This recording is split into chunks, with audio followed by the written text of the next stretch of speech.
Ya.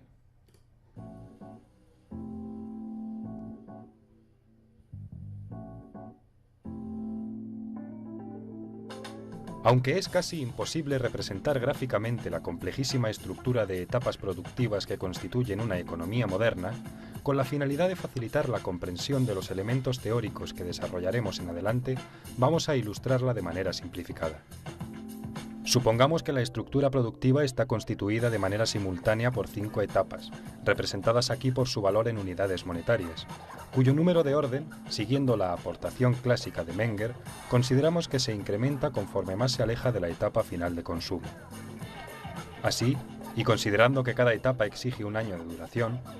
la primera estaría constituida por los bienes económicos de primer orden, o bienes de consumo, que aquí se intercambian por un valor de 100 unidades monetarias. La segunda por los bienes económicos de segundo orden, y así sucesivamente hasta la etapa más alejada del consumo. Así, por ejemplo, el proceso de producción de un coche puede considerarse que está constituido por centenares de etapas productivas que exigen un periodo de tiempo muy prolongado, desde el momento que, por ejemplo, se inicia el diseño de un coche, etapa más alejada del consumo final, pasando por el encargo a los proveedores de los correspondientes materiales, su fabricación y así hasta llegar a las etapas más próximas al consumo, como puede ser la distribución a los concesionarios y finalmente la entrega a su orgulloso propietario. De modo que aunque al visitar una fábrica veamos salir un coche terminado por minuto, no debemos engañarnos pensando que el proceso de producción de cada coche es de un minuto, sino que hemos de ser conscientes de que cada coche ha exigido un proceso de producción de varios años a lo largo de múltiples etapas, desde su diseño hasta su entrega. Etapas que además conviven entre sí en todo momento, existiendo a la vez unas personas dedicadas al diseño de los coches que se venderán dentro de varios años, otras dedicadas a la cadena de montaje y otros al campo de la comercialización.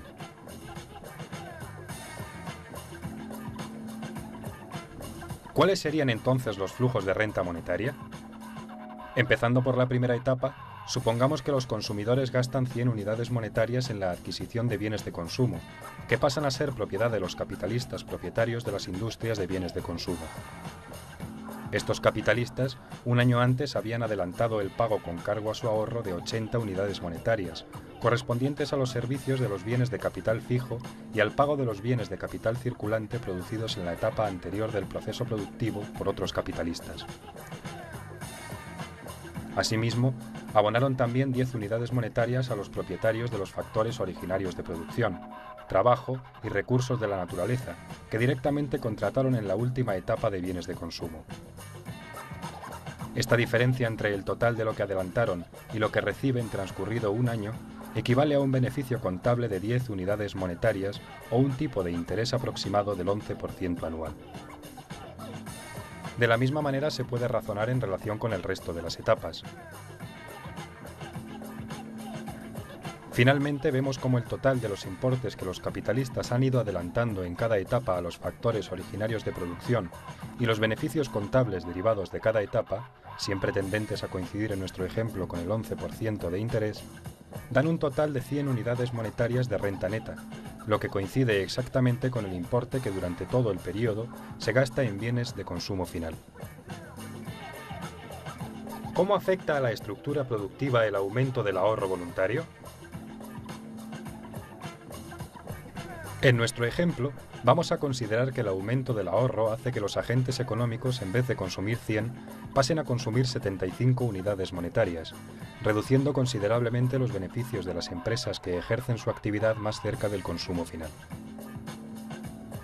Debido a ello, los empresarios tenderán a retirar una parte de la demanda de recursos productivos que antes efectuaban en la etapa final de consumo y en las más próximas a ella,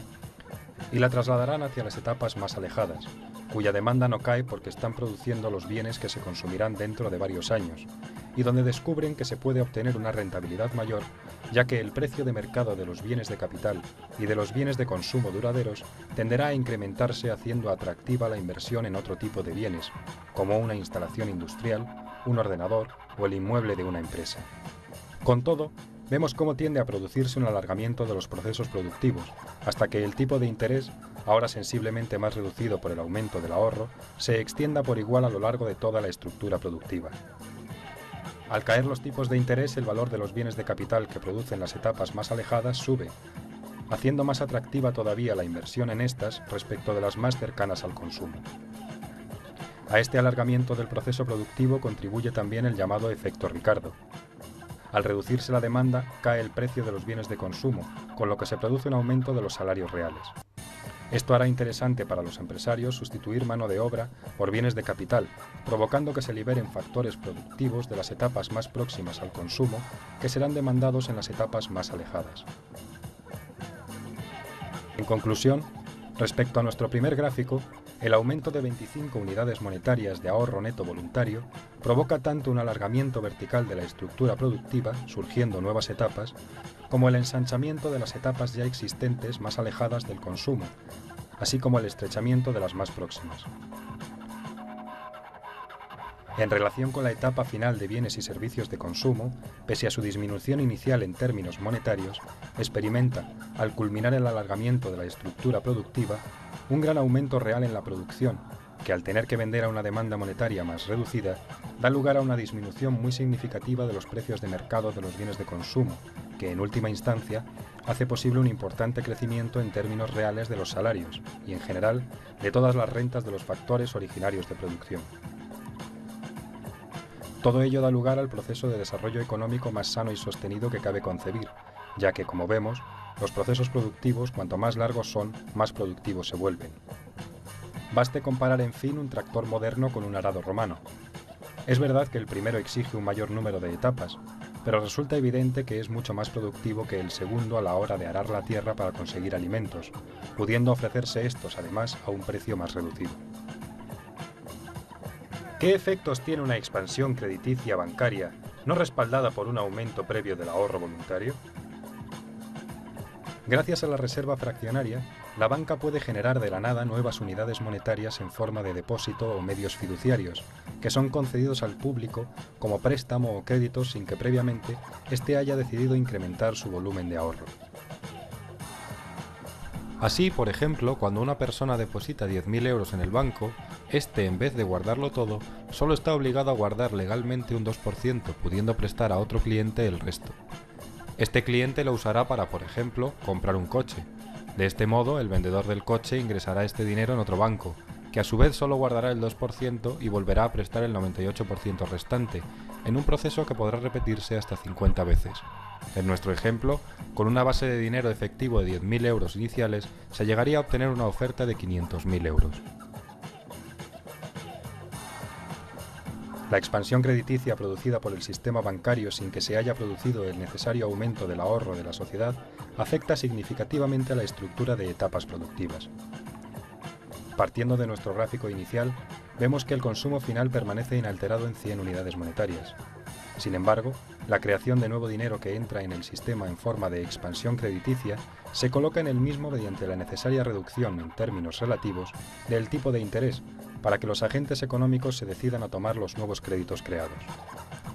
Por eso vemos cómo la tasa de beneficios de las diferentes etapas productivas ahora se reduce del 11% de nuestro ejemplo inicial a poco más del 4% anual. Además, los nuevos créditos permiten que los empresarios de cada etapa productiva estén dispuestos a pagar más a los diferentes factores originarios de producción, así como a los bienes de capital procedente de las etapas anteriores y de los que se proveen para sus correspondientes procesos productivos. Como vemos, se produce un alargamiento de la estructura productiva con la aparición de dos nuevas etapas alejadas del consumo final, así como un ensanchamiento de las etapas productivas preexistentes. Ahora bien, no debemos dejarnos engañar, pues la nueva estructura de etapas productivas está aquí basada en una generalizada descoordinación intertemporal originada por el error empresarial masivo al que ha inducido la aparición artificial de nuevos créditos, sin la existencia de ahorro previo real. Ante esta situación, el mercado responderá inexorablemente con 6 efectos microeconómicos que conseguirán hacerla revertir. En primer lugar, el primer efecto que se produce es el de un crecimiento importante en el precio de los factores de producción que demandan los empresarios,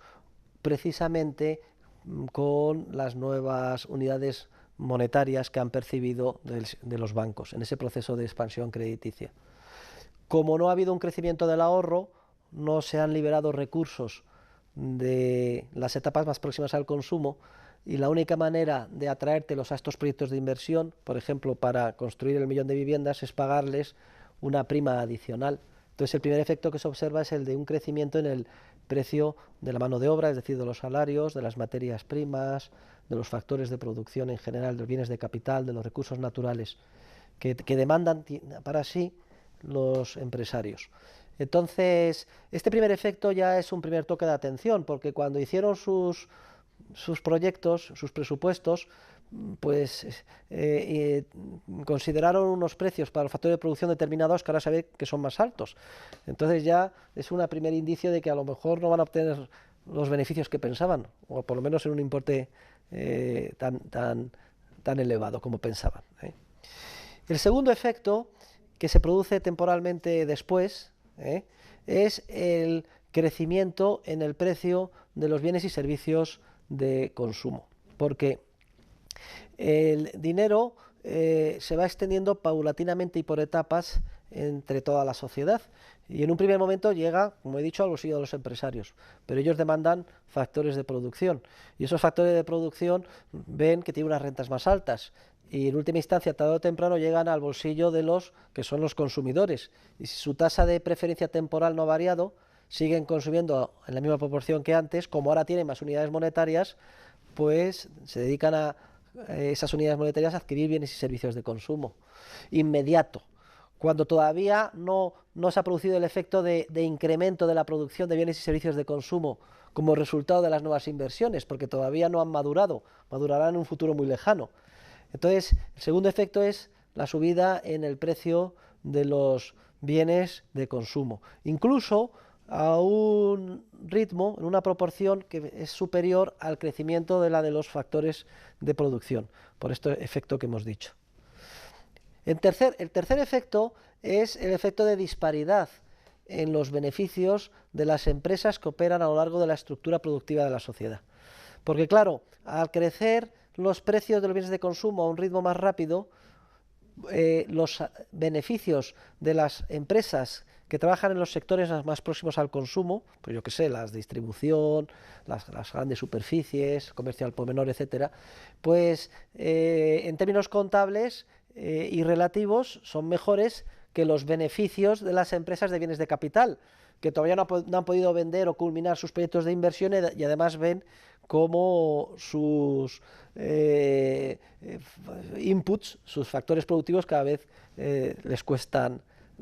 más, ¿no? Entonces esto es otra señal que indica a los empresarios: oye, a lo mejor os habéis equivocado, porque donde está el beneficio es en las etapas próximas al consumo, no en los proyectos de inversión tan ambiciosos que habéis emprendido. Luego hay un cuarto efecto, que es el efecto sobre los tipos de interés, y es que cuando se crea el dinero de la nada y se inyecta en el sistema económico prestándolo a los empresarios, se reducen las condiciones que se piden a cambio de los préstamos y el tipo de interés, precisamente para que los empresarios se animen a pedir préstamos, ¿no? Pero cuando ese dinero ya se ha prestado y los precios de los bienes de consumo empiezan a crecer y empieza a haber lo que se dice a nivel popular inflación, etcétera, los tipos de interés vuelven a su nivel anterior, e incluso en términos nominales a un nivel más alto, porque incorporan ya una prima que prevé la pérdida de poder adquisitivo de la unidad monetaria. Claro, y esta subida de los tipos de interés hace que el valor hoy o actual de los bienes de capital, de las instalaciones fabriles, de las viviendas, de los pisos, etcétera, se reduzca. Si el tipo de interés crece, el valor hoy de los bienes de capital se reduce.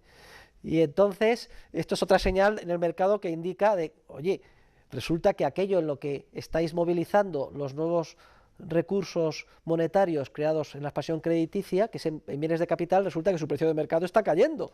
Otra señal clarísima de que se está cometiendo un grave error. Pero luego hay otro efecto, que el quinto efecto esencial, que es el que Hayek bautizó efecto Ricardo, que nosotros deberíamos de llamar más bien efecto Hayek, que es el efecto que tiene este proceso sobre los tipos reales de los salarios. Si los precios de los bienes y servicios de consumo empiezan a crecer a un ritmo rápido, como he indicado antes, por el impacto de que el dinero de nueva creación termina llegando al bolsillo de los consumidores que demandan bienes y servicios de consumo,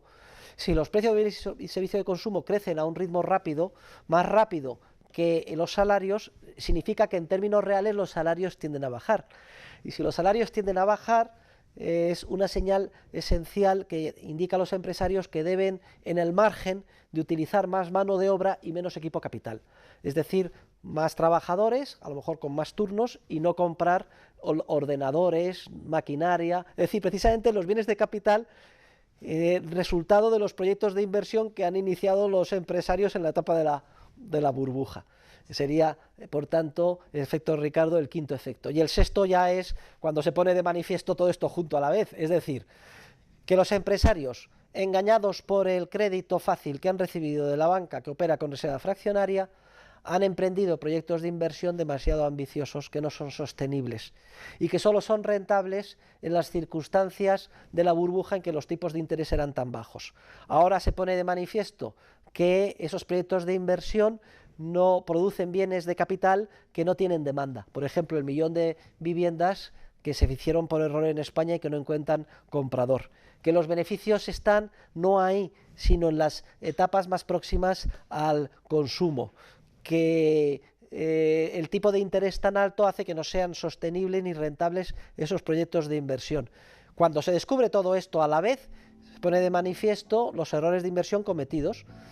Una vez estallada la crisis y habiéndose efectuado los reajustes necesarios, nos quedaría una estructura productiva más achatada, en la que solo existen 5 etapas, habiendo desaparecido las 2 etapas más alejadas del consumo que, en un primer momento, la expansión crediticia erróneamente había hecho posible que se emprendieran. Esta estructura, al ser menos capital intensiva, da lugar a una menor producción de bienes y servicios de consumo, que sin embargo recibe una demanda monetaria más elevada, generando un fuerte incremento en el precio de los bienes y servicios de consumo y un empobrecimiento generalizado de la sociedad, que aunque nominalmente haya visto aumentada su renta monetaria, al crecer mucho más deprisa el precio de los bienes de consumo, sale sensiblemente perdiendo en términos reales. Además, observamos cómo el tipo de interés o tasa de beneficio contable a que tiende cada etapa se ha incrementado a un nivel incluso superior al tipo de interés que existía en el mercado crediticio antes de la expansión. En definitiva, vemos cómo no existe ninguna posibilidad teórica para que un incremento expansivo de los créditos por parte del sector bancario, no respaldado por un previo aumento del ahorro voluntario, permita reducir los necesarios sacrificios que todo proceso de crecimiento económico exige e impulsar y acelerar el mismo sin que los ciudadanos voluntariamente decidan sacrificarse y ahorrar. Al contrario, la expansión crediticia provoca una burbuja que al principio crea la ilusión de un mayor desarrollo económico, pero que inexorablemente desemboca en una crisis económica que con trágicas consecuencias revierte la situación al estado anterior. Vemos pues que la crisis es la etapa durante la cual se identifican y liquidan los errores de inversión inducidos por el crédito fácil, sin respaldo de ahorro real.